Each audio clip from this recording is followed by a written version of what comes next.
world champion New England Patriots.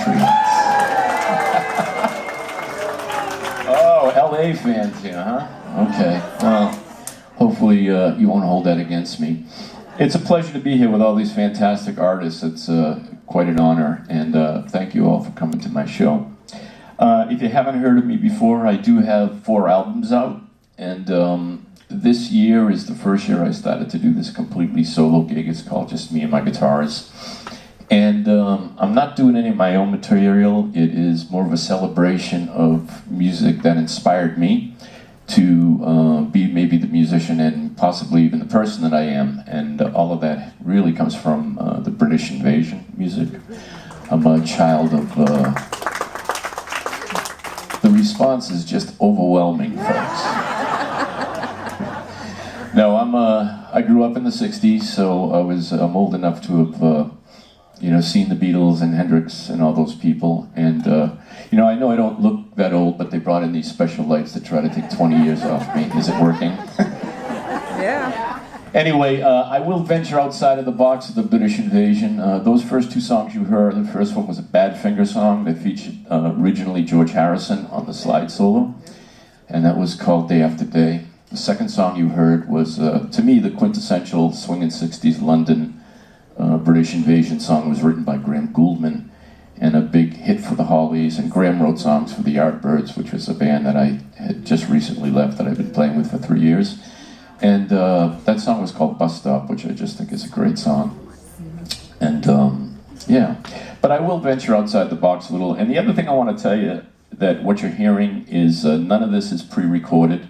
There's no pre-recorded samples, there's no pre-recorded CDs or anything. I'm doing all of this on the fly with this technology called looping, which allows me to record a part as I play it and then play it back. And basically I get to play with myself. You know, the great thing about playing with yourself is it really never gets out of hand. So bad. Oh, please. First the Patriots, now my shitty jokes, right? Okay, great, awesome. This is going to be a long 1 hour. All right, so I'm going to go outside the box a little. I'm going to do this next song for you because it's my very, very first musical memory. It was when I was 3 years old. And my mom, who is now 86, who has always been super supportive of me doing what I wanted to do, musically, anyway. She brought home this little 45 record player. You guys all look old enough to remember those things. They look like lunch boxes, and mine was white with an orange handle and an orange lid that you could flip up, and you could play 45s on it. And she brought me home 1 single, and it was by this R&B singer. His name was Little Willie John. Are you familiar with Little Willie John? No. Is this microphone on? All right, well, Little Willie John was an R&B kind of soul singer way, way back, and he recorded this song in 1956 or 55 when he was 17 years old. And he was the predecessor to James Brown and Otis and Smokey and all those guys. And he recorded this song. It was a big hit, but it was actually a big hit for Peggy Lee in 58.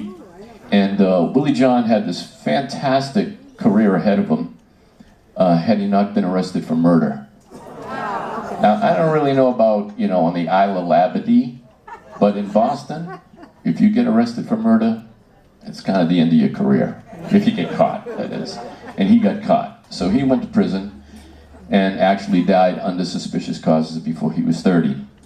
But I'm doing this song because my mom has been asking me to play the song for 50 years, and I am sick of hearing her ask me. So this is a song by Little Willie John. It's called Fever.